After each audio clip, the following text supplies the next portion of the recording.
Scepticisme scientifique, le balado de la science et de la raison. Je suis Jean-Michel Avassar et aujourd'hui je suis avec Thierry Rocher. Salut. Salut Jean-Michel. Thierry est un membre du CNEGU. Enfin, tu peux te présenter un petit peu, qui es-tu? Oui, tout à fait. Écoute, je suis Thierry Rocher. J'ai plongé dans l'ufologie en 1978 et puis j'ai découvert un monde particulier, associatif, indépendant, de groupe, ce qui fait que ça m'a fait évoluer petit à petit. J'ai rencontré beaucoup de monde, effectivement, parce que j'ai eu la chance d'être sur Paris et l'Île-de-France, ce qui fait que les rencontres ont été multiples et j'ai travaillé depuis cette époque-là. Disons que je n'arrête pas dans ce domaine-là. Voilà. Bah ouais, ouais.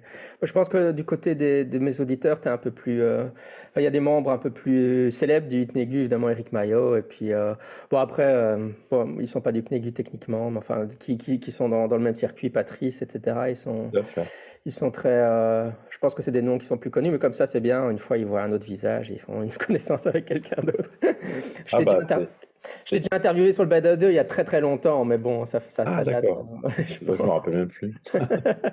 Ça date vraiment. Ah, ça fait 13 ans que je fais le balado, donc forcément. Ah oui. Alors donc aujourd'hui, on va discuter de l'audition américaine qu'il y a eu.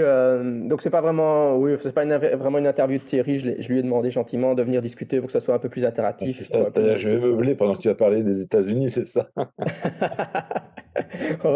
Il va nous donner ses impressions. Je vais vous donner mes impressions D'accord. sur tout ce qu'il y a, qu'il y a aux États-Unis pour le moment. Ouais, donc c'est une émission qu'on m'a un peu réclamée à corps et à cri. Euh, voilà. Alors, bon, remarque préliminaire, en fait, c'est un peu compliqué comme truc. Il y a tout un cast de personnages assez. Enfin voilà, pour arriver à être familier avec tout ça, et quand on débarque dans le truc, c'est assez. Ça part un peu dans tous les sens. Ouais, c'est complexe. Euh, Du coup, on va essayer de débroussailler plutôt le terrain pour vous donner une idée pour vous aider un peu à mieux comprendre ce qui se passe, quoi. Juste pour donner la timeline, donc il y a eu un article en 2017 dans le New York Times qui a fait beaucoup de bruit, qui a été écrit par Leslie Kean et collaborateurs, hein. Donc disons déjà que Leslie Kean, bon, les gens ils pensent à New York Times, ils pensent que c'est une journaliste du New York Times, mais en fait, oui, techniquement c'est une journaliste, mais en pratique c'est une activiste dans les milieux ufologiques depuis des décennies. Elle a écrit plein de bouquins sur les ovnis, etc. Donc c'est pas forcément, enfin, un, c'est un article qui pose beaucoup de problèmes, et deux, c'est pas un article objectif, c'est un article écrit par une militante pro-OVNI en fait. Je vais me permettre, C'est... Mhm. je vais me Vas-y. permettre un rajout, une parenthèse. Leslie Kean, j'ai eu la chance, enfin, c'était un plaisir de la rencontrer aux rencontres de Châlons-en-Champagne, les rencontres européennes en octobre 2005, et elle accompagnait Bob Hopkins, voilà, qui était en France, qui était venu faire des conférences lors de ce congrès, ce grand symposium. Mhm. Voilà, voilà. Ah, j'y étais aussi, mais je l'ai pas rencontré. Donc pour les auditeurs, ça vous donne une idée. Donc, ouais, les gens, ils sont dans le New York Times. Ça doit être une journaliste du New York Times lambda qui travaille sur les ovnis, mais en fait, vous voyez que c'était quelqu'un qui était déjà dans des rencontres ufologiques en 2005, Depuis plus de longtemps. 10 ans avant, avant l'écriture de l'article en question, quoi. Et puis après, donc, il y a récemment, il y a 2, 3 mois, j'ai pas été rechercher la date, mais donc, il y a eu Grush, qui est donc un ex-militaire américain, qui est passé sur une chaîne de TV qui s'appelle News Nation. Donc News Nation n'est pas vraiment une chaîne prestigieuse. En fait, elle était totalement inconnue de la plupart des gens. Et en gros, ils font de l'audience en surfant sur le sujet OVNI, quoi, hein. La plupart des gens, en tout cas, oui, la plupart des sceptiques que je suis ont découvert la chaîne en question avec des événements. Et puis alors, voilà, tout ça a amené finalement à une audition il y a quelques semaines pour devant le Congrès américain, quoi. Donc ça, c'est la timeline. Et alors, bon, juste pour remettre les éléments en place. Donc, en fait, évidemment, les ufologues, tout ça, ils espèrent que ça soit ce qu'on appelle disclosure, donc la révélation, je sais pas comment on traduit disclosure, la révélation, la vérité, que le gouvernement dise enfin. Qu'est-ce que tu penses, toi, de disclosure Est-ce que tu attends disclosure de tous tes vœux, comme la plupart des ufologues? Non, je suis pas dans cette position-là. Comme je l'ai dit, enfin, comme je l'ai dit déjà plusieurs fois, moi, l'ufologie, c'est surtout une recherche de la vérité, quelle qu'elle soit. Donc, c'est travailler sur des témoignages, enquêter de la manière la plus sérieuse possible et la plus approfondie possible, et puis après trouver trouver des solutions, trouver des éléments et quels qu'ils soient, voilà. Donc je suis ouvert à tout, mais je ne prends rien, au départ, quoi, voilà. Je reste, prudent, j'essaie de faire un travail, de qualité. Oui, je trouve que l'attitude est très différente au CNEGU ou même, enfin, il y a même des ufologues plus tenants qui ont la même attitude, qui consiste plus à enquêter sur les cas. Mais aux États-Unis et parfois un peu chez nous aussi, mais il y a vraiment des gens, ils pensent vraiment plutôt enquêter sur les cas. Ce qui compte, c'est harceler le gouvernement américain pour qu'il révèle la vérité. Ouais, C'est ouais. c'est totalement une autre démarche en fait. C'est très particulier, quoi. Démarche qui est arrivée tardivement en France, hein, quand même, hein. Il y a eu des tentatives dans les années 80, 90, 80 plutôt, je me rappelle de certains groupes. Puis après, c'est en train de se remettre en place, évidemment, puisque c'est l'influence américaine qui est derrière, quoi, forcément, quoi. Oui, et puis comme tu viens de le dire, c'est pas nouveau, quoi. Ça fait déjà longtemps Voilà. que les gens disent que le gouvernement sait et qu'il faut le forcer à dire quelque chose, quoi. Enfin, quand j'ai commencé à m'intéresser à l'ufologie, déjà les livres en parlaient, les magazines en parlaient, les revues, etc. Ça, c'était dans les années 70. Mais tout ça, quand nous, on lisait ce qui était dans les années 70, ça datait des années 50, quoi, voilà. Donc, dès que le phénomène est apparu, que les premières années ont commencé à se mettre en place, il y a eu évidemment toute une histoire de l'ufologie qui s'est mise en place, dont ce besoin d'aller au contact avec le gouvernement pour lui faire lâcher des informations. Enfin, le gouvernement et les militaires, évidemment. Oui, alors il y a vraiment quelque chose lié au gouvernement américain. Enfin, c'est très américain comme ça. C'est le gouvernement américain qui saurait la vérité. Enfin, référence à... On va peut-être faire quand même un clin d'œil à X-Files, voilà, comme ça c'est fait.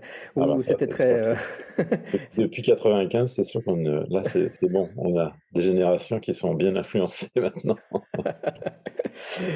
Mais, donc déjà, il y a un problème que je soumets souvent aux gens enfin, sur Twitter qui discutent de ça, donc même Crush va dire que voilà, il y a quasiment un ou deux crashs de vaisseaux extraterrestres par an.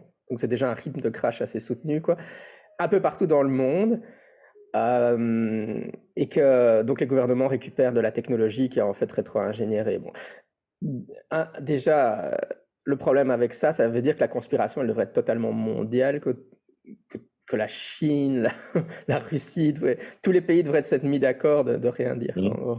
C'est-à-dire que, enfin, si j'ai bien compris, Grush, il parle que des États-Unis, mais peut-être qu'il a suggéré que dans d'autres pays, c'était la même chose. Effectivement, je suis d'accord avec toi, ça pose plusieurs questions, grandes questions sur ben, une technologie extraterrestre qui serait pas fiable, quoi, qui n'aurait pas développé des moyens d'approche de planète avec tous les problèmes liés à une approche planétaire, quoi, voilà.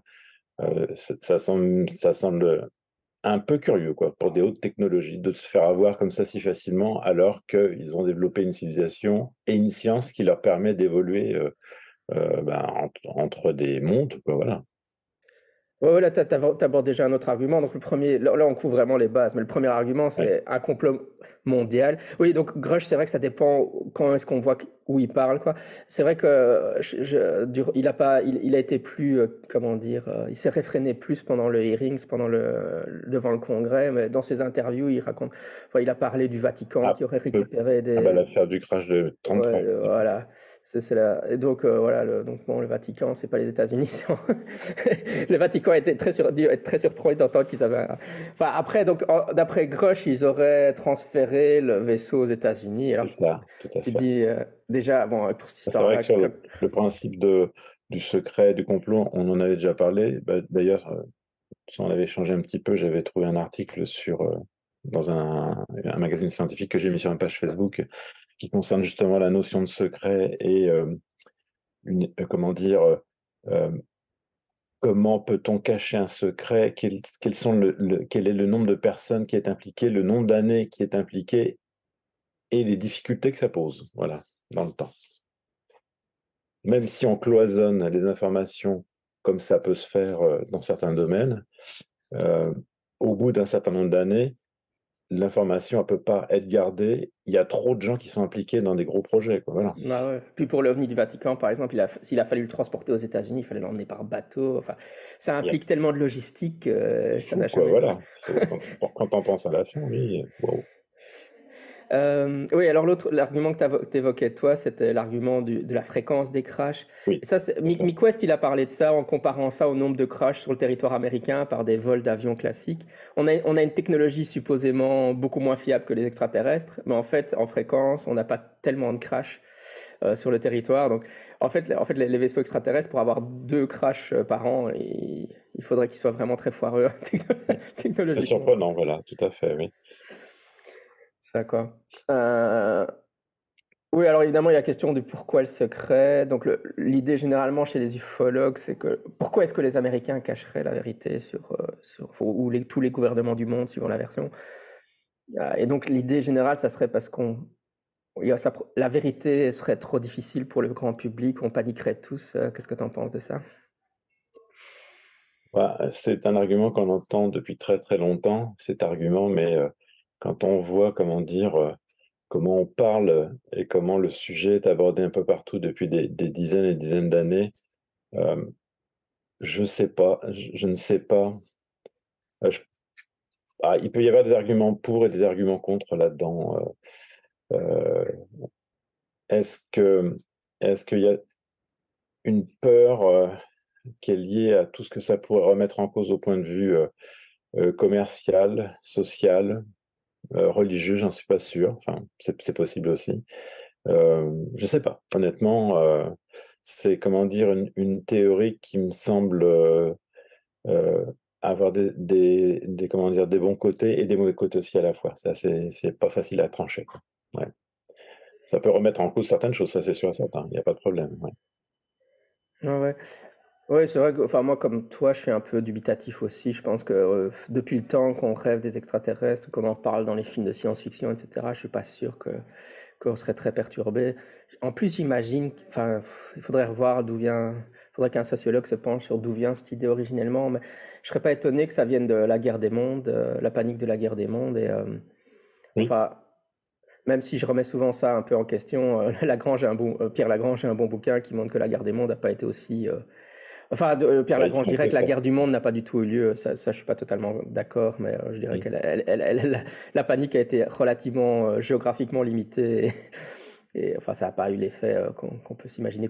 L'entièreté des États-Unis aurait complètement paniqué. Ça, c'est pas vrai, quoi. Mais Et tu vois, si on relie cette idée de, comment dire, que les gouvernements cacheraient ça pour pas, comment dire, déstabiliser la civilisation terrienne, je trouve que là, il manque quelque chose parce que s'ils sont censés avoir de la technologie extraterrestre depuis les années 50 et qui sont censés l'avoir étudiée, pourquoi ils ne la mettent pas en œuvre pour avancer, faire un bond technologique énorme euh, et justement atteindre un niveau où il n'y aurait aucun problème s'il y avait euh, une, euh, une ouverture au niveau des extraterrestres. Voilà. S'il y avait vraiment une apparition d'une civilisation extraterrestre, ben là, on serait à un niveau où quelque chose qui nous permettrait d'avoir moins de chocs entre les civilisations. ouais, tout à fait. Oui, donc il mentionne donc Grosh dans son interview là, à News Nation, il a mentionné donc les fameux crashs dont on a discuté. Le fait que des corps auraient été retrouvés, bon, tout ça, ça fleure bon Roswell, quoi. Donc sur Roswell, euh, je blanque sur son nom. Il y en avait un de la bande qui avait écrit, c'était Eric, le livre sur Roswell, c'était la fin de Il y en a eu plusieurs. le premier mythe, ouais. Enfin, sinon, si tu as des recommandations pour expliquer pourquoi. Derlit Temo, non? Euh, Oui, moi je cherchais en français, ouais. Ah bah la version française existe. Ah oui, oui, oui, oui, bah oui, bah, oui, oui. Et tu te souviens du titre? Eh ben, je crois, enfin, j'ai dans une bibliothèque pas loin, mais comment ça s'appelle? Le bouquin de Charles Berlitz, c'est William Moore, qui est sorti en Ah oui, oui, oui, bien 62, sûr, oui, oui, oui. Oui, donc en ça, c'est version le livre française. qui a. Oui, oui, tout à fait. Oui, oui, bien sûr, c'est de ça que tu parles. Oui, oui, ça, c'est le livre qui a popularisé l'idée de Roswell dans les années. Pour le public francophone. Ouais, dans les années 70-80, enfin, ouais, dans C'est ces ça, eaux-là. ouais. Bien après le crash, quoi. Ah Ouais, oui, c'est ça. ouais, c'est plus de 30 ans après, c'est sûr. Au départ, il n'y avait pas grand-chose, et puis, Bah, bon, on tu sais va. que là, Ouais. finalement, grosso modo, l'affaire, c'est ce livre-là, oui, c'est à partir de 78 qu'on on entend parler des corps extraterrestres, parce qu'avant, ça reste plutôt confidentiel, quoi, l'affaire des corps. On ne connaît que l'histoire du crash bon, qui a, comment dire, un public, c'est plutôt américain, plutôt côté américain, et c'est à partir de 78 que là, le public francophone en entend parler. Ouais, mais même, ouais, non, mais enfin, je veux dire, je suis plus familier avec la littérature anglo-saxonne que Ah oui, toi. d'accord, ok. Et c'est vrai aussi dans le monde anglo-saxon, hein, c'est Roswell c'est Berlitz et Moore. Ouais. Oui, le titre, c'est The Roswell Incident, hein, le mystère de Roswell. D'accord. Voilà. Euh, oui, donc pour ceux qui veulent en savoir plus, donc les explications qui ont été proposées, c'est évidemment le ballon mogul. On va pas revenir là-dessus, mais donc Gilles Fernandez a écrit un livre qui s'appelle Roswell rencontre du premier mythe Hmm, qui résume bien l'approche sceptique du cas, hmm. quoi. Et alors, ouais, il parle aussi de meurtres faits par le gouvernement, enfin, je sais pas si il a pas mentionné les Men in Black, mais c'est ça l'idée que ça donne, quoi. Et puis, ou même que les extraterrestres tueraient des humains, quoi. Ouais. Bah, les pressions, c'est sûr qu'il dit avoir subi des pressions, etc., ou des menaces qui sont typiques, voilà, de ce qu'on entend en ufologie depuis très longtemps, quoi, voilà. Bon, Ce qui est pas évidemment, possible, hein. C'est sûr et certain qu'à une certaine époque, aux États-Unis, il y a dû forcément y avoir des opérations d'intimidation, c'est sûr et certain. oui, parce que ouais, ce qu'il faut se rendre compte avec Grush, c'est que c'est vraiment un militaire qui a vraiment eu accès à des informations top secrètes. Tout à fait. Le problème, c'est qu'on pense, enfin, l'idée sceptique, je pense, globalement, c'est qu'il a mal interprété. Enfin, donc, il a rien vu lui-même, il a eu accès, il a aucune preuve. C'est ça. Il a juste, ouais. Il connaît des gens qui ont des documents ou qui ont vu certaines choses. Donc tu vois, c'est quelqu'un, c'est pas un témoin direct, une fois de plus, quoi. Du coup, ouais, non, évidemment, ouais, que les Américains ont des programmes top secrets et qu'il peut y avoir des pressions de ce côté-là. En fait, ce qui est souvent suggéré, enfin, ce qui est suggéré par Mick West et d'autres, c'est que oui, il y a eu des programmes probablement pour retrouver des objets au sol et pour les rétro-ingénierer, mais c'était probablement en fait des sous-marins. On sait que ça s'est produit au moins pour un sous-marin russe, mais on l'a vu avec le truc du ballon chinois là récemment. Bah, Mm. les nations étrangères, elles envoient des trucs. Il est possible aussi qu'il y ait d'autres types d'appareils qui aient été abattus, des appareils russes ou peut-être chinois, des avions peut-être à une certaine époque, avions espions, et puis ben, c'est rentré aussi dans cette problématique. Ouais, c'est C'est ça. vrai que c'est devenu très actualisé, très actuel avec l'affaire des ballons chinois, enfin des ballons entre guillemets. Il y en a un qui est certifié chinois, après les autres, on ne sait pas, ils nous ont pas filé les informations complémentaires. Il y en a au moins un qui était chinois en février, c'est sûr. Oui. Oui, finalement, pour nous, enfin, en tout cas pour moi, en tant que sceptique, le truc le plus étonnant, c'est qu'apparemment, dans les services secrets américains, c'est tellement cloisonné, on a dû donner à un ingénieur un morceau d'un engin, voilà, d'origine étrangère, mais pas extraterrestre. Et le mec, il a fini par être convaincu qu'il travaillait sur un engin extraterrestre. C'est la partie la plus, voilà. Enfin, bon, pour moi, ça montre plus la puissance de la mythologie ufologique qu'autre chose. C'est pas possible, ouais, effectivement, ouais, ça se tient. Et alors, ouais, donc son interview, en plus, le truc le plus marrant, c'est qu'elle a été approuvée par le département de la Défense, le DoD, quoi, Department of Defense, qui a un système, quand on a travaillé dans des programmes top secrets, si on veut parler en public, puisqu'on peut pas juste pointer à la TV et dire tout ce qu'on a appris une fois qu'on est à la... Parce il a pris sa retraite maintenant, je crois, il travaille comme agent immobilier maintenant, je pense. Sauf si, ouais, enfin, j'allais faire une remarque sarcastique sur le fait qu'il va commencer une carrière d'ufologue public en faisant des documentaires et des machins. Ah. Mais ça, c'est. Donc, avant de parler en mois de juin, de Ouais, manière officielle, il était déjà en contact avec des ufologues, c'est sûr. ouais, c'est clair. Ouais, ouais. Ouais, ça, on va y arriver après, je pense, mais c'est un point crucial, effectivement. Ouais, donc, oui, donc l'approbation par le DoD, c'est donc, si tu as fait partie de programme top secret, que tu veux aller parler en public à la TV, tu dois te faire un système de clearance comme ça où on t'autorise à aller parler à la télé. On te dit aussi, tout ça, c'est bon, vous pouvez le dire, il n'y a pas de problème, parce que dans le fond, c'est pas réellement classifié. Or, il a fait le processus et le DoD, le département de la Défense, a dit ouais, tu peux y aller, tu peux raconter tout ça. Alors, ça veut pas dire qu'ils disent que c'est vrai ce qu'ils racontent. Ça veut juste dire que Ils autorisent. ils autorisent, qu'ils considèrent que ça pose pas de problème, quoi. Bah, c'est quand même un argument fort contre toute Ah, son c'est interview. surprenant, effectivement. Oui. Évidemment, s'ils avaient un vrai programme secret, ils le laisseraient pas parler comme ça, quoi. Ils auraient pas accepté, quoi. Enfin, voilà. Ou alors, enfin bon, l'argument enfin, tu vois, je vais me faire l'avocat du Ouais, diable, ouais, mais vas-y. ça peut aussi se voir dans l'autre sens. Ils le font, ils peuvent le faire volontairement ou involontairement. Enfin, tu vois, enfin, à mon avis, c'est pas involontaire, quoi, voilà. Mais d'une façon ou d'une autre, ils savent très bien ce qu'ils font. Oui, bah, souvent c'est un truc, les Américains, ils appellent ça spy ops, quoi. C'est des opérations de désinformation. Mais désinformation pourquoi? Enfin, l'idée que les Américains ont eu des opérations de désinformation à base d'OVNI, bah, bon, évidemment, les ufologues tenants, ils vont dire c'est pour cacher la vérité sur les OVNI, mais en fait, Moi, je le vois plus dans l'autre ça pourrait sens. être caché, ouais, ça pourrait être pour cacher la vérité sur d'autres choses plus terrestres, Bah, mais enfin, je pense qu'on doit pouvoir trouver des exemples.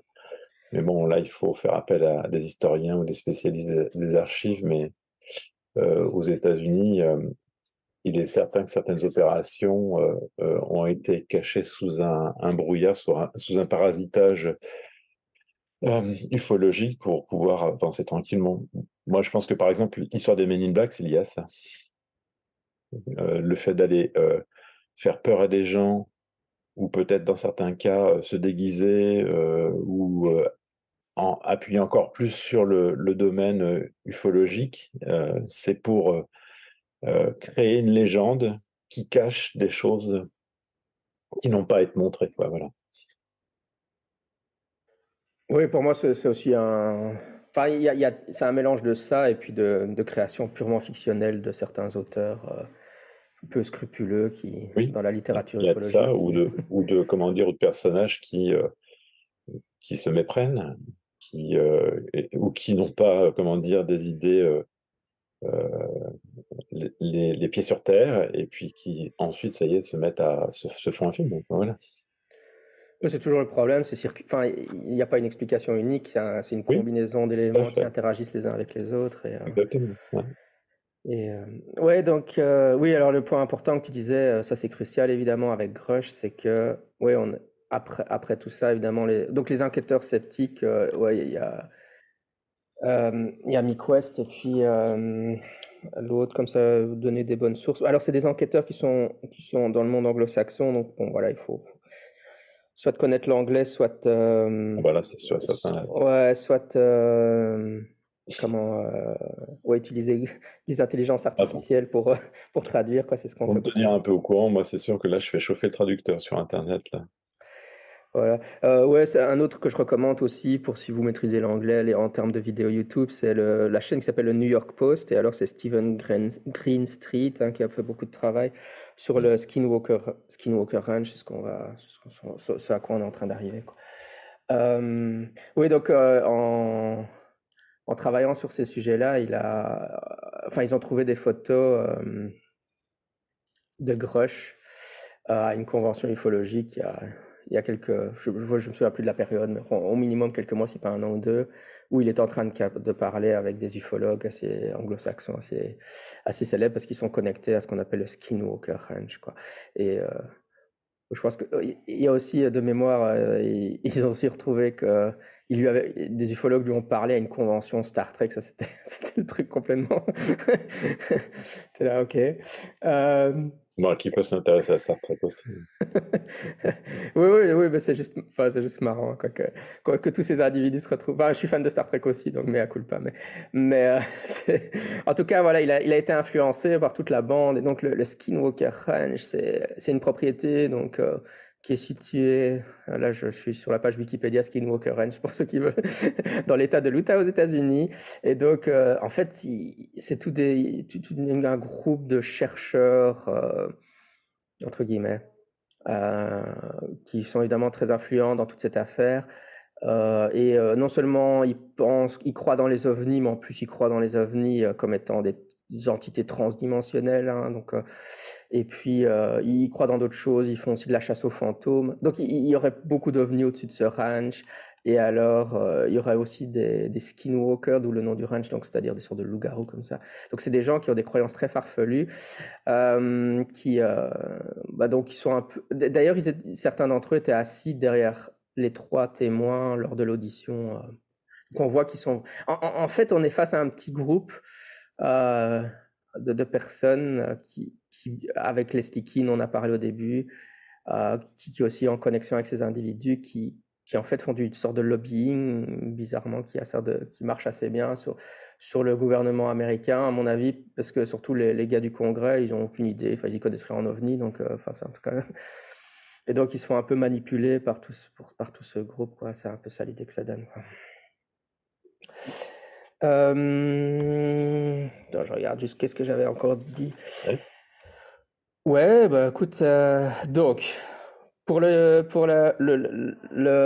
jour de enfin, le congrès, bon, on vient d'y arriver, hein. Bon, allez, c'est vrai que les congressmen, ils ont l'air d'avoir leur cours de ufologie 101. Enfin, quand il y en a un qui pose de temps en temps une ou deux questions pointues, à ce moment-là, Grush répond systématiquement qu'il ne peut pas répondre en public et qu'il peut seulement répondre. C'est Donc, ça. enfin, de Il nouveau, demande, il ouais, demande qu'à répondre en comité restreint, quoi. Il demande une commission spéciale pour en dire plus. ouais.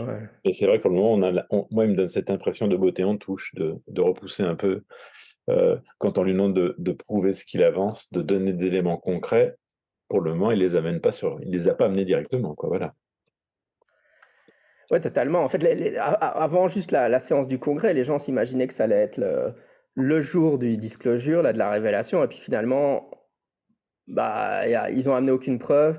Et les trois témoins qui étaient là, donc il y avait Grush, David Frarov et Ryan Graves, sont des gens qu'on connaît déjà.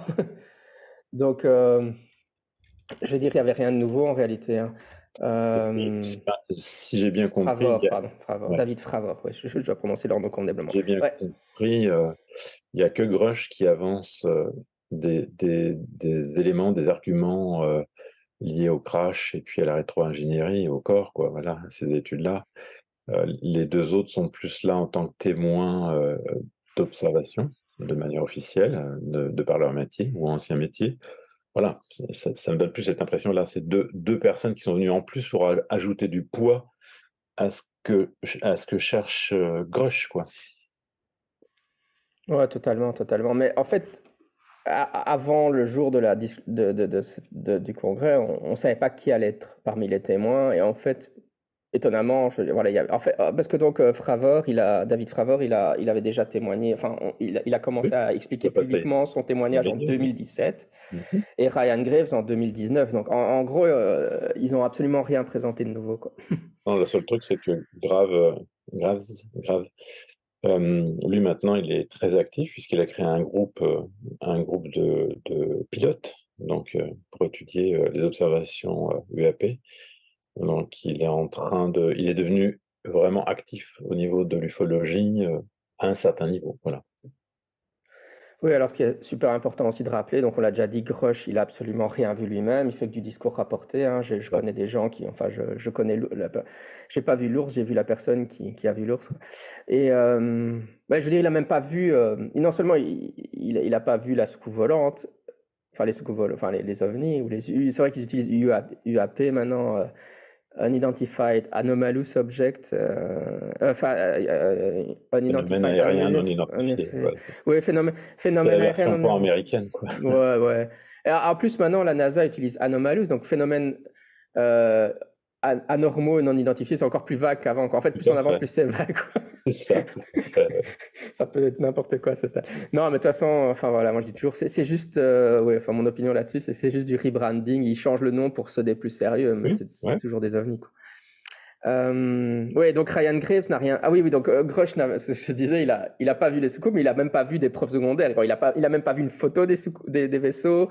Il a pas vu, on lui a même pas présenté une Je pièce. crois alors là, peut-être que je me trompe, mais je crois qu'il a rencontré des gens qui lui ont montré des documents. Voilà. Ah oui, oui, enfin, en tout cas, il dit qu'il a rencontré des gens qui lui ont montré des Ça, documents, ouais, c'est ça. voilà. Ouais, ouais. Mais je suis même pas sûr. Ouais, ouais, t'as raison. Mais je suis pas sûr. Ça, oui. Maintenant, je pense pas qu'il ait vu une photo, quoi. Mais donc, je crois que c'est des documents. Il faudrait aller voir, quoi, Oui, qui ont voilà, trait c'est ça. au cover-up, quoi. Mais de toute façon, il est tellement vague et il présente jamais ni les documents en question, ni les personnes. En fait, Il a dit il va donner une liste, ou il a donné une liste de ouais. personnes. En fait, c'est ces gens-là qui auraient dû être à Oui, l'audition et pas Grush, quoi. c'est sûr, Si... c'est sûr. Parce que d'ailleurs, Peut-être ils que appellent ces ça. gens-là, peut-être que ces gens-là voulaient pas justement aller en audition, quoi. Ouais. Parce qu'ils disent que c'est un whistleblower, un signaleur d'alerte, mais en fait, il y a des gens qui disent mais c'est même pas réellement un signaleur d'alerte puisqu'il est seulement la personne. C'est ça. Voilà. Normalement, les lanceurs d'alerte, ils amènent des choses. Tu vois, un Gary McKinnon, il avait des données, voilà, quand il a parlé. Donc ça, c'était Grush. Et alors, Ryan Graves, en fait, il n'a pas vu d'OVNI non plus, quoi. Donc il y a 2 témoins qui n'ont jamais vu d'OVNI. Alors, Ryan Graves, en fait, ce qu'il a je vu, sais ouais. pas si Graves, il n'a pas fait une observation, mais En fait, ce qu'il a fait, c'est qu'il voyait, parce qu'il dit tout le temps qu'il a vu des choses, mais ce qu'il a vu, en fait, c'est seulement des détections radar. Donc, en fait, c'est seulement des effectivement, blips. il n'a pas fait une observation visuelle Ouais, c'est ça. avec ses yeux, quoi. Mais c'est quand même un truc important, quoi. C'est pas voir des blips sur un radar, c'est pas la même chose que de voir un. Parce que bon, il y a beaucoup l'argument d'autorité hein, qui joue parce que c'est des militaires, des pilotes et des machins, donc ils pourraient pas se tromper, blablabla. Enfin, le truc habituel, quoi. On connaît cette problématique, malheureusement, quoi. Quand on a travaillé quand on a fait des enquêtes, on est quand même c'est un certain nombre à avoir fait des enquêtes de terrain, à avoir fait des études de témoignages, et puis il y a un très bon bouquin là-dessus, là, qui est sorti, tu sais, le bouquin de Le Collectif, qui a été édité par Lupierre, qui est un énorme pavé de 700 pages, où on connaît la problématique de l'argument d'autorité. On sait très bien on a des gens qui sont censés être qualifiés de par leur métier et qui sont de mauvais témoins, voilà, ou qui ont des problèmes. Enfin, c'est pas forcément c'est pas forcément le métier qui fait de la bonne mémorisation et le bon transfert d'informations. Oui, donc les livres en question, c'est Reliability of UFO Witness Testimony, Tout à fait. éditeur scientifique Vincent Johan Ballester-Olmos. Donc en français, la fiabilité des témoignages humains. Moi, j'ai un chapitre dedans, enfin en second auteur avec C'est Eric vrai. Maillot, mais ouais, enfin voilà, c'est une brique.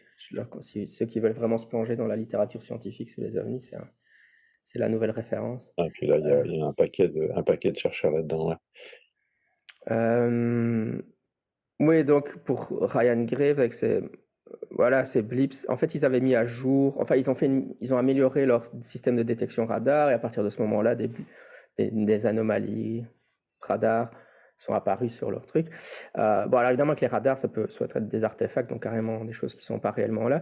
Mais ici, Mick West, pardon, en fait, c'est dans une région où évidemment, en fait des ballons, simplement des ballons gonflables, donc les Mylar ballons, les ballons gonflables, comment dire, métallisés, classiques, pourraient générer ce genre de blip probablement. Et alors aussi, on revient sur le truc, mais parce que donc, Ryan Grace parle d'un pilote qui aurait vu quelque chose visuellement.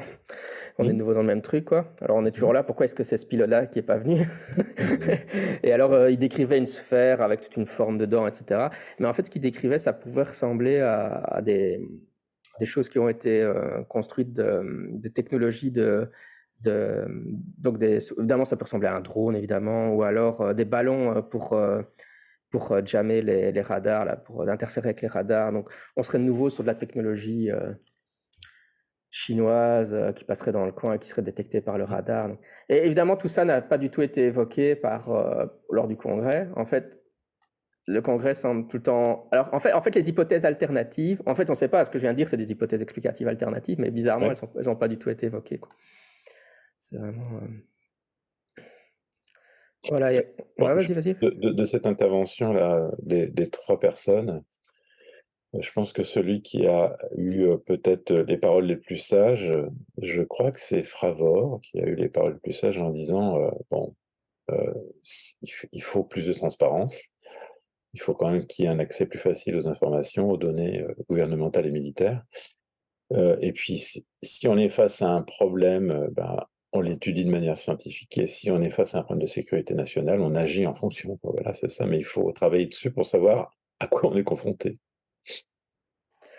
Oui, tout à fait. C'est vrai que des 3, ça semble être le plus raisonnable, entre guillemets. Et oui, pour dire David Fravor, donc lui, il a une observation on l'a surnommé l'observation tic-tac.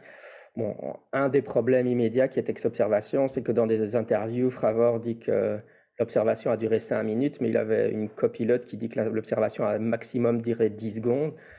Donc en 10 secondes et 5 minutes, ça fait un fameux écart entre les deux témoins. Enfin voilà. Et voilà, donc là, on est en train de soulever des points, en fait, qui auraient dû être soulevés par par les personnes du Congrès s'ils avaient été un peu au courant du dossier, un peu comme nous on l'est, et enfin les mecs qui étaient là-haut du Congrès, ils ont tout entre guillemets gobé comme sans aucune remarque critique par rapport à ce qu'on leur disait, etc., quoi.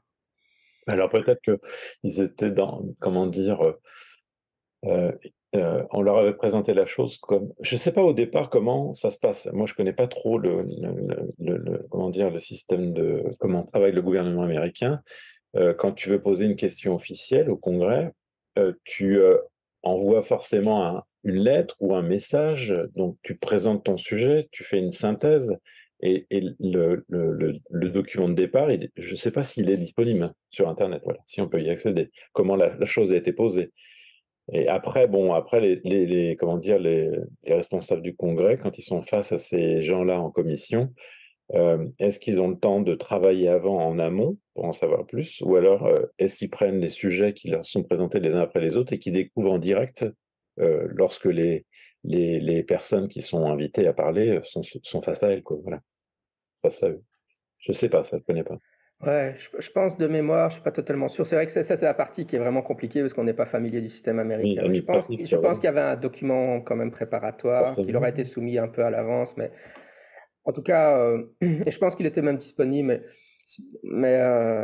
sur le net. Mais c'est vrai qu'en tout cas, s'ils l'ont lu, ils n'ont pas fait d'effort vraiment pour avoir un contre, oui, ou avoir des sceptiques, l'avis des sceptiques, etc. Mais alors. Oui, enfin, oui, oui, je pense que pour l'audition du Congrès, on a un peu fait le tour. Qu'est-ce que tu penses Oui, ouais, je ouais, pense ouais. Hmm. Parce que donc, il y a le truc que la NASA a un service d'études des ovnis maintenant, Oui. avec Kirkpatrick qui est à sa Hmm. tête. Et donc, ils ont réuni une sorte de panel avec tous des gens, dont des sceptiques, hein. Il y a Michael Shermer qui en fait partie, des journalistes scientifiques, etc. Enfin, Je crois qu'ils sont 16. Ouais, c'est ça, dans ces eaux-là, ouais. Et qui discutent un peu. Alors, ils doivent remettre un rapport, non pas sur est-ce que les ovnis sont vrais ou pas, mais qu'est-ce qu'il faudrait faire pour que la NASA étudie mieux les pannes, quoi. C'est une sorte Mhm. ce qui est assez raisonnable, quoi, je veux dire, c'est pas. Hmm. Mais alors, donc, C'est vrai la qu'ils personne en charge, demandent. c'est. Ouais, Si j'ai vas-y. mes souvenirs sont bons, et c'est vrai qu'ils se rendent compte quand même que il faut qu'il y ait plus de souplesse, que les données remontent plus facilement à eux, à la NASA, cette commission, à la NASA, ce groupe, pour faire des études intéressantes, quoi, pour avoir de l'eau à leur moulin. Parce que pour le moment, apparemment, ça n'a pas l'air de se mettre en place si facilement que ça, quoi. Oui, donc en fait, ils doivent faire des recommandations méthodologiques, quoi. En gros, dans quelques mois, je ne sais plus quand, il y a une date D'accord. limite pour un rapport. Enfin, tout ça, voilà, quoi, tout ça a l'air très bien. Mais donc, la personne responsable, c'est Cœur Pratique, et puis Ouais. voilà, il n'a pas été. Donc, qui est un peu l'équivalent du responsable du GEPAN pour la France, quoi, maintenant. Mhm. Mais ouais, il n'a pas été consulté sur tout ce truc. Enfin, d'ailleurs, le lendemain, il s'est fendu d'un message privé, enfin, comment dire, en son nom propre, Oui, pas tout à privé, fait. non, Pas au nom du groupe de la NASA, oui. pour dire que c'était un peu. Et donc, il dit que lui, il C'était un a peu une aucune. insulte pour Ouais, le groupe, oui. bah, clairement, quoi. Et ouais, il dit qu'eux, ils n'ont accès enfin, ils n'ont eu accès à aucune preuve d'un tel complot, donc, par rapport à ce que dit Grush, quoi. Alors, évidemment, les conspirationnistes disent que c'est normal que la NASA n'ait pas accès, quoi. Enfin, C'est bref. ça, oui. Et que c'est normal que la NASA dise ne pas avoir accès. Oui, ça dépend à quel niveau se trouve la conspiration, quoi. Ça. Cool. Bah, voilà, je pense on a fait un super bon tour de toutes les informations un peu. Voilà, je crois on a dressé le portrait de la situation Ouais. maintenant. Voilà. Dans le grand public, parce que nous, on est baigné dans le sujet depuis des décennies. Évidemment, dans le grand public, voilà, les gens sont combattus. C'est vrai, maintenant les Américains ont révélé qu'ils étaient en contact avec les extraterrestres. Enfin, il n'y a absolument aucune distance critique par rapport à tout ça. Ça dépend. Enfin, moi, de ce que Ouais, je lis vas-y. alors bon, évidemment, c'est pas forcément un retour du public, hein, mais c'est de ce que je lis dans les médias francophones. euh, c'est plus une impression. Euh, enfin, il y a une espèce de méfiance, une espèce comment dire, ils sont étonnés, un espèce d'étonnement face à cet événement. J'ai plus cette impression-là, voilà. Euh, Après, quand tu discutes avec certaines personnes, c'est ou l'un ou l'autre, quoi. Voilà. Une lecture entre là, dans ce domaine-là, c'est les gens pensent que c'est, oui, effectivement, c'est le début de quelque chose qui va exploser. Et puis, tu as d'autres qui disent non, c'est que du spectacle, c'est du grand guignol, et comme on est habitué avec les États-Unis. Ouais, c'est ça, c'est voilà, les Américains et les ovnis, c'est une longue histoire d'amour, quoi. C'est Mais ça. comment dire? Ouais, ouais, moi, enfin, ouais, dans les MP que j'ai reçus pour me réclamer à cet épisode, parce qu'au début, ouais, j'étais là. Enfin, bon, bref. Et en plus, je suis passé à la TV aussi pour en parler sur Ouais. la TV belge. Il faut Et dire alors, quand sur la TV belge, j'avais préparé tout ce que je viens de dire maintenant. Enfin, c'était avant l'audition. Enfin, je m'étais déjà bien documenté comme on l'a fait maintenant, quoi, pour savoir. Mais alors, à la télé, enfin, voilà, quoi, ils te demandent ouais, pourquoi les Américains. Enfin, c'est des questions vraiment tellement. Enfin, tu te dis, mais basique. pourquoi. Ouais, tellement. Pourquoi Ouais. je me suis embêté à préparer l'émission, ça sert à rien, quoi. C'est, ouais, enfin, bon, Il bref. faut dire aussi qu'en plus, on manque de recul, parce que c'est vrai que enfin, ça évolue. Ces derniers mois ont évolué tellement vite. Tu vois, moi, j'ai voulu quand même ne pas dire de bêtises enfin, essayer d'en dire le moins possible. Donc, j'ai suivi ça quand même méthodologiquement, en surveillant certains réseaux sociaux, et puis en remontant la source pour aller sur les sites internet américains, notamment des médias, pour récupérer les informations, et me faire des fichiers, des dossiers traduits en français, puisque moi je suis assez mauvais en anglais. Donc j'ai fait des traductions, donc j'essaye de comprendre un peu comment ça se passe, et je vois que ben, plus tu remontes dans le temps, parce qu'il faut récupérer l'histoire, finalement, Hmm. le grand truc, c'est effectivement, c'est à partir de 2017, c'est à partir de là qu'il y a plein de trucs qui vont évoluer, qui vont se mettre en place, et c'est une sorte euh, de rebondissements les uns après les autres. Et puis 2023, c'est vraiment beaucoup de rebondissements. Donc c'est sûr qu'il faut avoir un peu de recul et attendre un peu pour voir comment la situation évolue, se clarifie. Et c'est pas facile. Voilà, ouais, ça c'est sûr. Ouais, Voilà, je disais. ouais, tout à fait. Moi, c'est vrai que j'ai été invité à la TV après l'interview de Grush sur News Nation. Bon, j'ai accepté parce que par principe, enfin, je vais quand il m'appelle, quoi. Mais c'est vrai que moi, je voulais pas faire d'épisode pour le podcast avant l'audition du congrès parce que j'étais quand même, bon, voyons qu'est-ce qu'ils vont Ouais. avancer comme cas ou comme élément. Bon, après, c'était décevant ce qu'ils ont avancé, mais bon, j'étais quand même curieux, quoi. Je me dis, quels témoins vont être là? On savait même pas vraiment. Enfin, on savait que Grush serait là, mais à part ça, voilà. Donc, c'est vrai que j'ai quand même Ça, laissé un peu donner le temps au temps, quoi, pour c'était une voir un grande peu. première, effectivement. Là, je pense Voilà. que là, je suis aussi un petit peu les actualités, enfin, de ce qui se dit sur Internet. Euh, je pense que le prochain événement va être intéressant. C'est la demande qui a été faite par plusieurs sénateurs américains, et qui demandent une décision concrète à être prise avant le 15 septembre, je crois. Et, enfin, il laisse un temps jusqu'au 26 pour avoir une réponse officielle sur la question. Donc, on va voir. Ben, voilà. On va dire que c'est la prochaine date qui peut être intéressante au niveau information. Après, le temps que la commission se mette en place, puisque c'est ce que Grosch avait demandé de son côté, je ne sais pas comment ça se fait de ce côté-là aussi. Je sais pas, c'est quand ça va avoir lieu, ça, c'est pareil.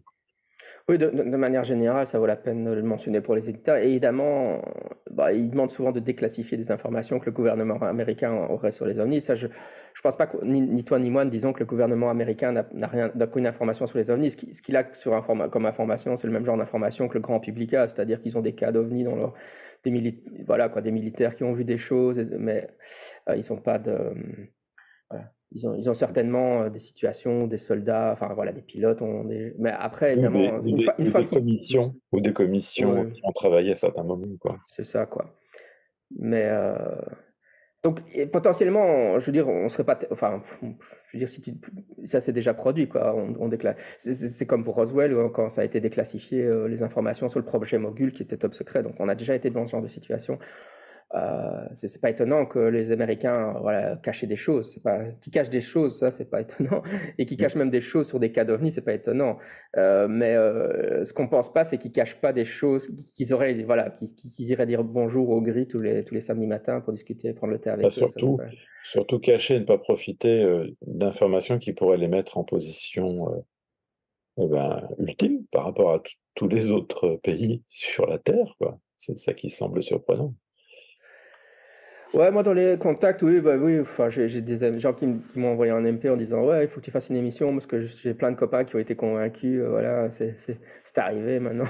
Oui, et puis bon, c'est vrai qu'il y a des gens aussi qui sont un peu, ou comme tu dis, curieux et qui m'ont contacté en me disant il faut que tu en parles parce qu'on se demande quoi en penser finalement. Mhm. Voilà, c'est vrai que c'est un peu les deux réactions. Mais moi je pense que, enfin oui, je veux dire, toi tu t'intéresses au phénomène OVNI depuis encore plus longtemps que moi, mais il y a des vagues comme ça, c'est pas des vagues d'OVNI, mais c'est des vagues d'intérêt, de désintérêt Oui. par rapport au phénomène. Donc, en fait, toi, tu as déjà connu des vagues précédentes. Bon, enfin, moi j'en ai connu une en Belgique avec la vague belge. Moi, j'étais adolescent, mais voilà, il y a eu une grosse vague. Et d'ailleurs, quand je pense à cette situation, je trouve que la SOBEPS, avec le groupe de personnes qui se trouvaient là, il ressemble assez bien à l'équipe du Skinwalker Ranch, peut-être moins, avec des croyances moins farfelues, mais je veux dire, c'est Mhm. aussi un groupe de gens convaincus qui font du lobbying un peu Ouais. sur le gouvernement pour qui frame l'information dans les médias d'une certaine façon. Mais C'est bien, euh, ça me permet de rebondir là-dessus en disant que, par contre, la différence entre l'équipe du Skinwalker Ranch et puis la SOBEPS, c'est que la SOBEPS, on a pu avoir accès au dossier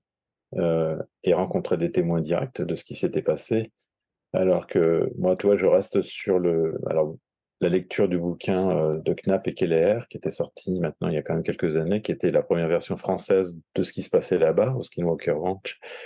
Et moi, ça m'avait frustré, parce qu'on parlait de plein de choses, de plein d'événements sur cette région, et tu pouvais pas accéder au dossier, tu n'avais aucune photo, tu savais pas quel était le matériel utilisé, enfin quoi, des vrais dossiers d'enquête sérieux sur un certain nombre de phénomènes enregistrés sur place.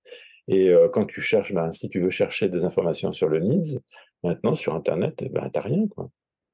oui, tout à fait. Je crois que le Ça a été Skinwalker, enlevé ou c'est bloqué, quoi, voilà. pour le Skinwalker, enfin, je dis oui, quand je compare la COBEPS, c'est clairement vraiment pire que la COBEPS. Dans le sens où, comme tu viens de dire, et en plus maintenant ils ont une émission de TV. Enfin, C'est devenu une série télé. c'est ça que j'appelle un cast de personnages. C'est assez Mais tu vois, surréaliste, quoi. c'est intéressant de voir aussi avec le recul comment certaines choses se mettent en place et sont reprises dans la société, deviennent une mythologie. Enfin, il y a une espèce d'énorme rouleau compresseur qui mélange tout et puis qui se met en place. Ça y est, je vois ça aussi. C'était très intéressant. Euh, je fais un autre comparatif avec deux autres domaines, dans le domaine connexe à l'ufologie, les crop circles, où avant, moi je me rappelle du premier article que j'ai lu sur les crop circles, c'était par le biais de Jean Sider en 83. Mais avant, personne n'en avait entendu parler, et maintenant c'est devenu une constante dans l'ufologie. C'est un phénomène qui est lié à l'ufologie et à jamais. Regarde le chupacabra, c'est pareil, avant 95, on n'en parlait pas. Et il a fallu les premiers articles sur Porto Rico, là, par un chercheur, pour populariser ça, et hop, ça y est, c'est rentré dans l'ufologie. Ça a été pris en charge, voilà, ça a été phagocyté, euh, et on voit bien c'est ça qui est très intéressant d'ailleurs, de voir comment avant, pendant et avec le recul, comment certaines choses se mélangent et je trouve viennent brouiller l'étude. Ouais, totalement. Pour le Chupacabra, je sais plus, la première observation est pas tellement ancienne, hein. 95, je crois bien. Ouais, c'était ça, hein. Ouais, c'est ça, ouais, c'est très récent. C'est un phénomène très récent, celui-là. Mais ce qui a vraiment popularisé, pour ceux qui ne savent pas, le Chupacabra, dans le monde entier, c'est que X-Files, ça fait un épisode dessus, quoi. Et bon, si X-Files fait un épisode dessus, Et X-Files au il y a eu sommet de sa beaucoup de termes gloire. utilisés dans X-Files, hein. Ouais. X-Files faisait un truc et hop, c'était immédiatement connu par tout le monde dans le monde entier, quoi. Ça, c'est l'influence Et de... tu vois, encore, tu vois, on reparle de grands moments charnières aussi médiatiques et phénoménologiques, entre guillemets. 95, c'est quand même aussi. Alors, tu vois, il y a trois trucs: Chupacabra, X-Files, et il y a l'autopsie aussi, le film de l'autopsie à cette époque-là. Donc, c'est quand même. Cette époque-là est quand même il y a quand même plein de choses qui se mettent en place, quoi. Voilà, il y a plein d'événements, et les médias, les gens réagissent, c'est forcé. Ouais, c'est un bon exemple donc d'un pic précédent d'intérêt pour Oui, le tu phénomène penses, oui. OVNI, et puis ça a de nouveau régressé, et puis on est dans un nouveau pic maintenant, et voilà, quoi. Bah, surtout que là, il est, comment dire, il a un autre type d'intérêt parce que là, les gens le prennent plus au sérieux parce que c'est pas dans le domaine des ufologues, c'est pas dans le domaine des parasciences, ça se passe à un autre niveau. Alors pour des raisons qui restent encore à définir, hein, mais on voit que c'est pris en compte à des plus hauts niveaux, quoi. On avait eu oui, avant, il y avait aussi, alors entre les deux, mais je suis sûr qu'il y a plein d'autres choses, hein, qui se sont mises en place entre 95 et puis maintenant, là. Tu as aussi j'ai perdu le nom, mais tu sais, la fameuse réunion d'Américains à la retraite, de militaires américains. Il y avait tout un panel d'anciens militaires qui ont parlé lors d'un grand congrès. C'était où? C'était dans quelle ville? À Washington. Un grand projet là où il y a eu toute une flopée Ouais. d'anciens qui ont parlé, dont, tu sais, le militaire à la retraite qui est venu, qui a fait une tournée en France et qui a été témoin d'une observation au-dessus des silos aux États-Unis dans les années 60. Enfin bon, là, je suis en train Ouais. de partir un peu à droite et à gauche, mais il y a eu cet événement-là où il y a d'anciens militaires qui ont parlé publiquement devant les médias à une époque, là, un grand congrès. Ouais, c'est ça, ouais. Puis, avant ça, il y avait aussi eu Carl Sagan et toute la bande qui avait fait un congrès sur les enfin, il y a eu toute une série de choses au fur et à mesure Oui, du temps, et ce qu'il y a, en fait, c'est que souvent, voilà, les gens redécouvrent enfin, donc il y a un manque de culture générale sur l'état de l'art dans le phénomène OVNI, et du coup, les gens, bah, les médias et cetera, ils présentent ça de manière non critique et puis sans le contexte pertinent, et les gens qui n'ont pas le contexte pertinent, bah, finalement, ils s'imaginent qu'il y a voilà, que les choses sont beaucoup plus, bah, enfin, c'est-à-dire que qu'il y a du nouveau comme ça, mais finalement, bon, parce est-ce qu'il qu'on y a est réellement. Mhm. on est dans une époque où il y a une surinformation, il y a une course à l'information, et finalement, il n'y a plus ce recul où le temps pris à vérifier ce qui s'est fait avant. Et il y a quand même une histoire très riche depuis 47, avec toute une série d'événements, de chercheurs, etc., de témoignages, de cas, et les médias n'ont pas le temps de se pencher là-dessus, quoi, voilà. Oui, alors, s'imaginer parce que c'est dans les hauts niveaux de sphère, que les hauts niveaux comment dire, de l'armée, et cetera, seraient très critiques ou très sceptiques. Enfin, je veux dire, il y a le fameux bouquin, je vous conseille, The Men Who Stare at Goats, hein, les hommes qui regardaient je sais pas comment ils l'ont traduit en français, The Men Who Stares. En français, c'est, évidemment, je l'ai lu en anglais, Les chèvres du Pentagone, c'est ça le titre, oui. Ah, les lunettes, Ouais, c'est un le bouquin qui film. retrace un programme de recherche américain sur la télékiné, enfin le remote viewing, la vision à distance. Enfin, le titre fait référence à des expériences où quelqu'un essayait de faire de la télépathie avec une chèvre, et il y avait des expériences sur le LSD, etc. Ouais. Donc les Américains ont toujours eu des programmes un peu bizarres, et donc ils ont eu aussi donc ils ont eu aussi un programme sur les ovnis par la bande du Skinwalker Ranch qui était en fait c'était financé par le gouvernement américain. Donc c'est pas parce que c'est fait par des hauts gradés militaires américains qu'il faut Oui. ipso facto c'est super critique, quoi. Super. Bah écoute, je pense qu'on a vraiment bien fait le tour.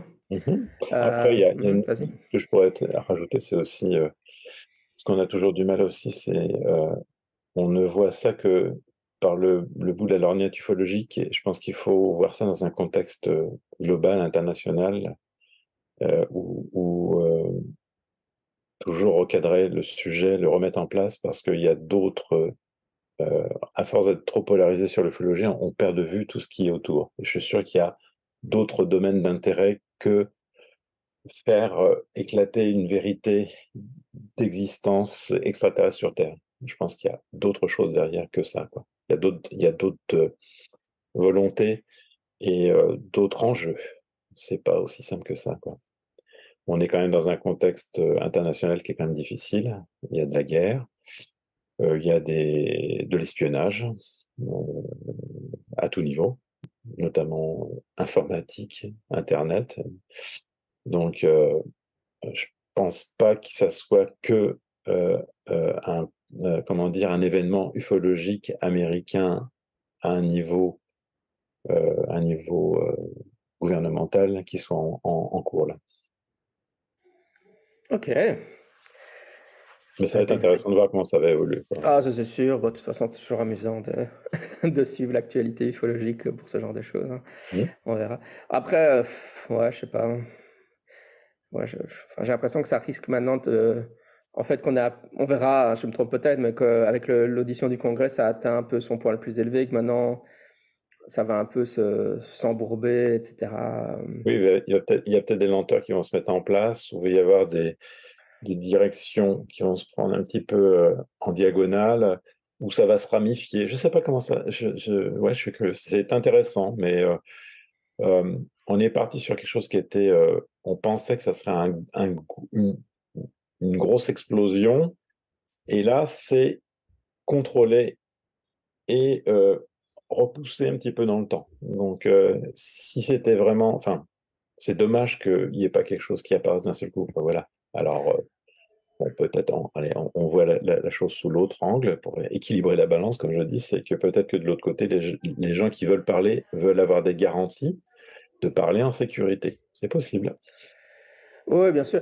Mais en même temps, oui, donc cette lenteur, c'est quand même étonnant si les prétentions de Grush sont vraies, quoi, dans le sens où, imaginons qu'il y ait vraiment des citoyens américains qui se fassent assassiner par des services secrets américains et par des aliens régulièrement, et Mm. que il y ait des engins extraterrestres dissimulés tellement grands qu'on ait dû construire des bâtiments autour d'eux pour les dissimuler. Enfin, c'est un truc qui n'est pas Ouais. été dit par Et Grunch. après, tu as vu ce qu'il a présenté, c'est euh, comment dire, les États-Unis détiennent des engins et des corps extraterrestres. Mais après, l'histoire des meurtres ou des pressions, Ouais. c'est des choses qui sont Il, rajoutées et qui ne sont ouais. pas forcément en lien avec ce qu'il a avancé au départ. Voilà. Ouais, ouais, c'est pas des choses qui a été au Lui, ce Congrès, ils ont qu'il veut, présenté c'est une faire. version un peu aseptisée comme ça. Ouais. Mais je veux dire, si ça c'était vrai, on imaginait que le gouvernement américain devrait réagir de manière beaucoup plus. Enfin voilà, s'il y a vraiment des engins dans des hangars, il faut envoyer les forces armées, ouvrir le hangar et voir Ouais. l'engin, quoi. Enfin, je sais Mais pas. après, peut-être que le gouvernement, justement, veut pas réagir de manière aussi ouverte que ça, justement, pour pas être confronté à une réalité et d'être obligé de cracher le morceau de manière honteuse. Allez, on peut imaginer ça. Ouais, c'est ce que les ufologues vont dire. Il faut laisser le temps aux Au militaires de gouvernement déplacer les engins dans un autre hangar. de creuser des grands trous, puisqu'il paraît qu'il y a un ovni, ils n'ont pas pu, un scoop ou un ovni, un vaisseau, il était tellement grand qu'ils n'ont pas pu le déplacer, donc ils l'ont enterré carrément. Ouais, ouais. D'ailleurs, ouais, faut se méfier de ces versions aseptisées, surtout pour les gens qui pensent que cette bande comment dire, de lobbying, quoi, donc le Skinwalker Ranch, sont des gens sérieux, parce que c'est vrai qu'ils présentent souvent une façade pour essayer de légitimiser le sujet. Et Leslie Keane, d'ailleurs, a été interviewée sur un podcast il y a quelques mois où elle disait, oui, ben dans mon article du New York Times, j'ai pas parlé des enlèvements par les extraterrestres, même si les enlèvements par les extraterrestres sont réels, etc. Mais c'est parce qu'en fait, ça aurait discrédité l'article, les gens l'auraient pas pris au sérieux, donc j'ai pas inclus l'information dedans. Donc elle dit clairement en fait qu'elle manipule l'information, qu'elle va pas mettre les trucs les plus extravagants auxquels elle croit malgré tout, parce que les gens en fait, il faut leur présenter. En fait, ils essaient de faire avaler la Il cuillère y avait en lentement. douceur, faut jamais Ouais. être brutal. C'est comme pour Roswell, tu vois, au départ on parlait que d'un crash, et puis les, après, bah, les êtres interdimensionnels qui nous attaquent d'une autre dimension, avant d'y arriver, il faut un peu de temps dans les médias. tu vois bien quand même que c'est un domaine qui est pas neutre, c'est sûr. Moi, il y a un truc qui m'a frappé, c'est quand j'ai vu les premières images de l'intervention de Grush, bah derrière, tu as de chaque côté. Tu vois Corbel et puis Knapp de l'autre côté. Tu te dis, waouh, ils sont vachement bien placés et c'est pas forcément les représentants les plus neutres de l'ufologie américaine. C'est sûr. Enfin bref. Enfin voilà, on arrive à l'heure, donc mais de toute façon je pense que voilà, maintenant les auditeurs ont déjà un cadre de référence auquel vous pouvez envoyer le lien à vos copains qui ont été convaincus par Tiens, tout ça. hier soir, j'étais encore sur un truc là, si les auditeurs veulent se faire un avis, je trouve qu'il y a une page, hier je consultais une page Wikipédia qui était vraiment mise à jour depuis hier seulement, sur tout l'historique lié à Grudge, qui est vraiment super intéressante là, qui est très longue, avec énormément de références. Ça peut donner des bases déjà, quand tu tapes Grudge Wikipédia, tu vas voir, tu as une page, je suis pas allé voir qui a fait ça, mais je trouve que là, il y a de quoi faire fouiller. Voilà, il y a de quoi se faire une idée, c'est assez bien présenté, assez bien fouillé, et il y a énormément de références derrière pour aller vérifier tout ça, quoi. Une page en français ou en anglais? Enfin en anglais Ouais, que tu aurais traduit, ou une en page en. anglais. Ouais. Alors, Alors moi j'ai David Grush, UFO Whistleblower Claim, c'est peut-être ça? Ça doit Les être ça, After. ouais. Ouais, ouais, c'est ça. Ouais, c'est vrai qu'elle a l'air. Je l'ai pas lu honnêtement. Je Elle viens est de la super découvrir, mais touffue et il y a ouais, un c'est. très bon, comment dire, très bon historique, quoi. Vraiment, Ouais, quoi. avec blindé de liens, quoi. En fait, c'est les les gens de Wikipédia qui font le travail que les journalistes devraient faire normalement, mais bon, c'est pas Ouais, grave. c'est ça, tout à fait. Bah, alors Classique, quoi. peut-être qu'eux, ils ont plus de temps, quoi, on va dire, quoi, là, que les journalistes qui sont pris dans la course à l'info, voilà. Très bien, bah, écoute, encore merci d'être venu nous parler de tout ça. De rien, Jean-Michel. Ouais, ouais, je pense que malheureusement, tu n'as pas de livre ou de page internet à toi à Alors moi, nous je donner. renverrai, moi, évidemment, si les gens Mhm. s'intéressent un peu à certains domaines de l'ufologie française et de la recherche, je les renvoie évidemment vers deux sites. Le premier, c'est le travail que nous faisons, nous, au CNEGU. Alors, Mhm. quoi qu'on en dise, hein, là, les positions sont très, très extrêmes sur nos travaux, mais je dirais que les travaux du CNEGU, c'est le reflet de différentes approches, mais au moins on a le mérite depuis des années, des décennies qu'on se connaît, même si on a des avis différents sur la question des idées différentes, au moins on échange et on travaille sur du concret. Donc ça, c'est au niveau du CNIGU, l'enquête de terrain. Oui, C'est c'est important ce que tu dis là, parce que je pense que les gens s'en rendent pas forcément compte, parce qu'ils connaissent pas bien le CNIGU, mais parce que voilà, ils entendent, je sais pas, Eric ou Patrice, notamment Eric comme ça. Mayeux, évidemment. Ouais, mais Et je veux Patrice dire, Laurent. ils se rendent pas compte qu'il y a quand même réellement une diversité d'opinions dans le CNIGU, quoi. Et Tout bon, à fait. quand C'est les toujours gens le problème s'expriment, de c'est pas. globaliser ou de mettre une étiquette sur des gens alors que les avis sont vraiment très différents. Tu es venu, tu as été membre pendant assez longtemps, tu es membre occasionnel, et tu vois bien comment ça se passe à l'intérieur où on débat. On n'est pas d'accord entre nous, on a des idées différentes, mais on a toujours ce but qui est de travailler en commun de manière rationnelle, scientifique, et de présenter des choses qui sont vérifiables. Voilà. Donc Non, ça, c'était... l'idée, c'est de faire du travail concret, quoi, oui, c'est vrai. c'est ça, voilà. Mais c'est Et vrai puis que parfois, servir, et puis servir, quoi. les discussions peuvent être un peu animées, disons, sur certains sujets. Et puis donc là, c'était le côté travail de terrain, enquête. Et puis sinon, l'autre grand volet, évidemment, c'est le travail du sceau, dont je fais partie depuis très longtemps, qui est la sauvegarde des archives ufologiques, où là, on a un boulot monstrueux à faire pour protéger de l'information ufologique, quelle que soit son origine, quel que soit son contenu. Le but est de mettre à disposition de l'information pour les générations futures, parce que on s'est rendu compte que les générations précédentes n'avaient pas eu forcément ça en tête, et on a perdu du temps parce qu'il y a eu des choses détruites, ou oubliées, ou éclatées. C'était le constat avant la création du sceau dans l'ufologie française. Donc on a été frustrés d'entendre parler de plein de choses très intéressantes sur lesquelles on n'avait plus rien. On n'avait que des informations de deuxième main, troisième main. Donc l'importance de la sauvegarde ufologique et comment dire, de l'accès à cette information, évidemment, pour que les chercheurs puissent travailler dessus, quoi. Voilà. Ouais, d'ailleurs, dans notre discussion précédente, on a montré l'importance de connaître l'histoire de l'ufologie, les Tout à fait. événements, etc.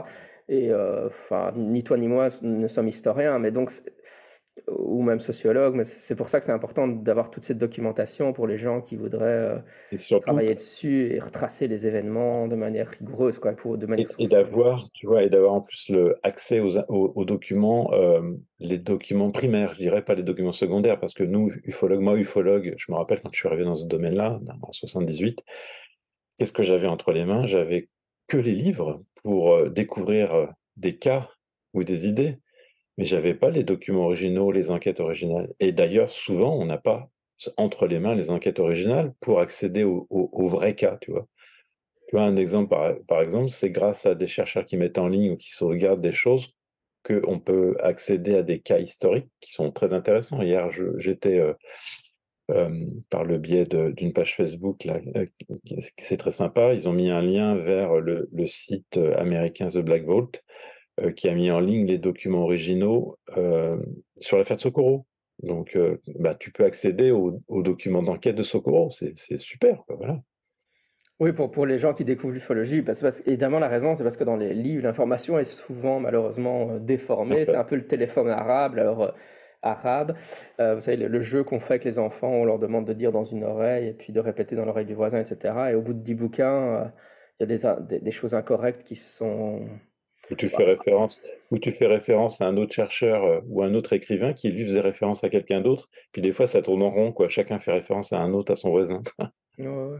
Et c'est un problème qui peut exister dans les livres sceptiques aussi, mentionnons-le. Oui, C'est c'est pas vrai. un problème qui ne touche que l'ufologie. Pouvoir retourner aux sources primaires, c'est vraiment crucial, quoi, ça c'est C'est sûr. ça, tout à fait. Dans un domaine comme ça, là, qui est aussi épineux que le domaine ufologique, ben, et au moins ne pas perdre de temps pour aller à la source. Voilà.